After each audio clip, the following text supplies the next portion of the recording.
Untuk pembahasan pembiayaan kesehatan, mohon maaf ini kurang maksimal karena saya tidak bisa melakukan rekam desktop, sehingga saya coba cari cara yang lain. Oke, ini saya lakukan dalam bentuk movie saja ya, dalam bentuk video. Oke, untuk kasusnya yang kemarin ya, ini ada salah satu kasusnya 2 hari yang lalu. Pasien telah pulang rawat inap karena beta thalassemia. Kemudian pasien masuk lagi dengan diagnosis yang sama, beta thalassemia. Dilakukan transfusi whole blood dan pemeriksaan darah di lab. Dokter memberikan obat deferoxamin. Nah, ini obat deferoxamin ini sebenarnya masuk kategori spesial drug ya, yang harganya lumayan mahal, sehingga rumah sakit mendapatkan tambahan ketika ngeklaim dengan kasus pemberian obat deferoxamin. Tetapi untuk spesial drug ya, ini pada kasus ini seharusnya ini hanya berlaku minimal 1 bulan pasien berobat dengan kasus yang sama memanfaatkan spesial drug ini. Jadi karena ini kasusnya baru 2 hari terus pulang masuk lagi dengan diagnosis yang sama, juga nanti akan pemberian terapi obat yang sama, sehingga seharusnya ini tidak masuk pasien jaminan BPJS ya, karena sudah diklaim pertama sudah diberikan ya.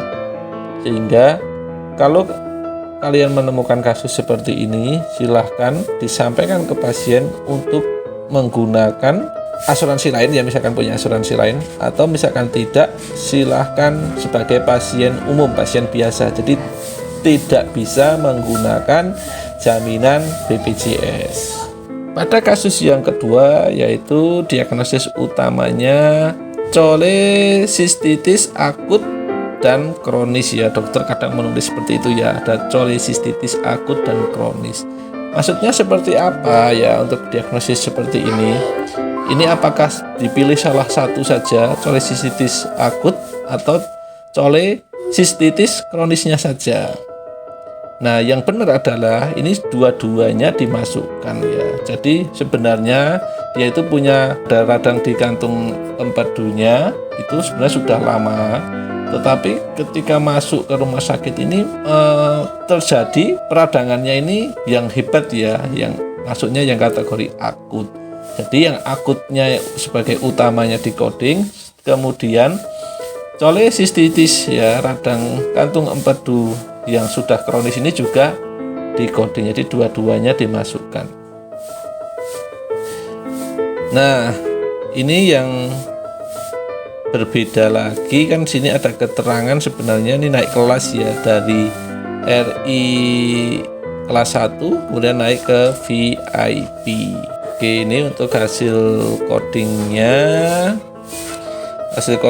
itu K81.0 sama yang kronik K81.1. Di naik kelas ini, nah ini nanti bisa ditambahkan ya, misalkan saja di sini ada penambahan biaya, jadi boleh ada penambahan biaya ketika naik kelas ini dari pihak rumah sakit, yaitu misalkan 25% ya.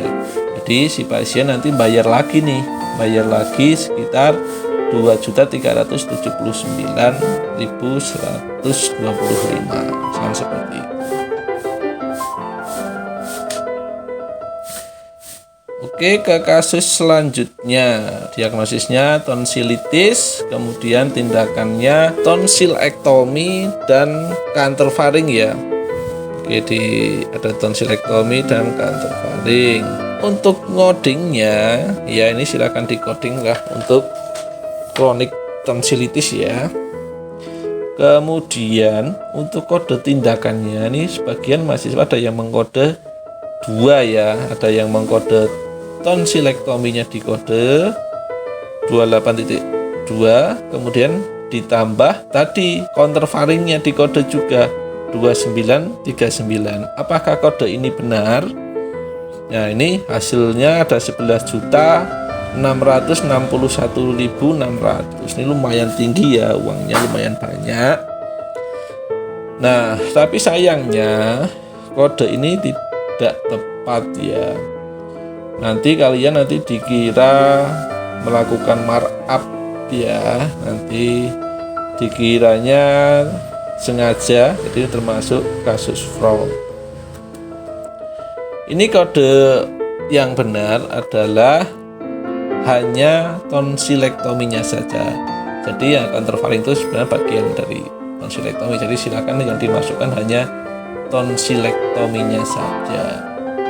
Biayanya berapa ya? Hanya 6.012.500 ya. Tadi kalau misalkan kalian masukkan 2 jadi 11 juta, tapi sayangnya ini sebenarnya itu masih satu rangkaian tindakan, jadi cukup satu saja tindakannya.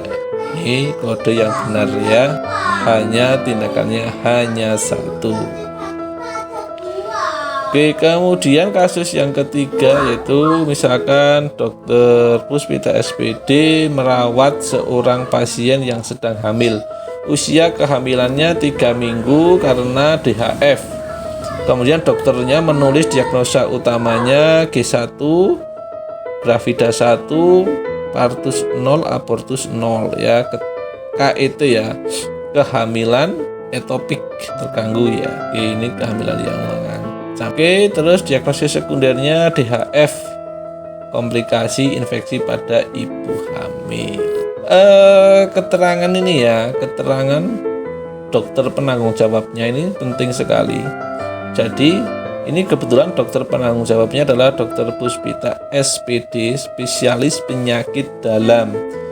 Kalau dokternya spesialis penyakit dalam, ya seharusnya diagnosa utamanya adalah penyakit yang berhubungan dengan spesialis penyakit dalam, yaitu DHF-nya. Kemudian kehamilan etopiknya itu yang jadi diagnosis sekundernya. Ini bisa KET menjadi diagnosis utama ketika dokternya itu spesialis SPOG ya, misalkan ya, spesialis obsgin, obstetrik dan ginekologi. Nah, itu baru bisa yang KET sebagai diagnosis utama, kemudian DHF sekundernya. Oke, untuk hasil kodenya seperti ini. Ya, untuk hasil kodenya, kalau yang mengkode misalkan KET-nya sebagai diagnosis utama, DHF-nya sekunder, ya uangnya 4.900.000. Tapi ini salah karena tadi dokternya adalah SPD, sehingga yang benar adalah DHF sebagai diagnosis utama dan KET sebagai diagnosis sekunder, uangnya 2.800.000 ya, hampir separuhnya ya. Oke, memasuki kasus yang ketiga. Ini Dokter Puspita SPD merawat seorang pasien karena datang dengan kejang-kejang. Diagnosis utamanya meningitis atau epilepsi ya, ini dokternya sebenarnya masih ragu ya. Kemudian diagnosis sekundernya ada kejang, tindakan dan terapinya ada pemeriksaan lab ya untuk darah, kemudian terjadi peningkatan sel darah putih, kemudian jenis bakteri belum diketahui, belum ada terapi phenytoin maupun pemeriksaan EEG, CT scan maupun MRI, ini belum ada. Nah, pada kasus ini ada yang sudah mengkode, misalkan ada yang mengkode meningitis sebagai diagnosis utama, kemudian epilepsi diagnosis sekunder, ada juga yang kejangnya dimasukin. Ya, untuk hasilnya ini ada 12.132.300. Ini kalau epilepsinya masuk sebagai diagnosis sekunder ya. Tetapi kalau kita lihat tadi pada kasus ini kan terapi phenytoinnya belum ada, pemeriksaan EEG-nya juga belum ada, CT scan maupun MRI juga belum ada. Ini untuk diagnosis epilepsinya belum kuat, sehingga ini epilepsinya tidak dimasukkan ya, jadi hanya meningitis saja. Sehingga diagnosis utamanya meningitis tanpa diagnosis sekunder, untuk uangnya hanya 7 juta ya. Jadi tadi ada kelebihan sekitar 4 jutaan. Oke, untuk kasus yang selanjutnya, ini Dr. Puspita SPPD ini memeriksa pasien dengan pemeriksaan fisik terdapat reptasi di bawah kulit dan mukosa. Diagnosis utamanya DM, ketergantungan insulin ya. Kemudian diagnosis sekundernya ada gas gangren. Tindakan ronsen didapatkan ada gas di lokasi gangren. Nah, ini hasil ronsennya menunjukkan sudah ada gas di lokasi gangren ya. Jadi untuk diagnosis sekunder gas gangrennya cukup kuat. Nah, ini kode yang benar. Untuk gangrennya silahkan ya, gas gangrennya silahkan dimasukkan sebagai diagnosis sekunder, sehingga nanti severity levelnya itu naik ya ke severity level 3. Jadi ada 14.960.800.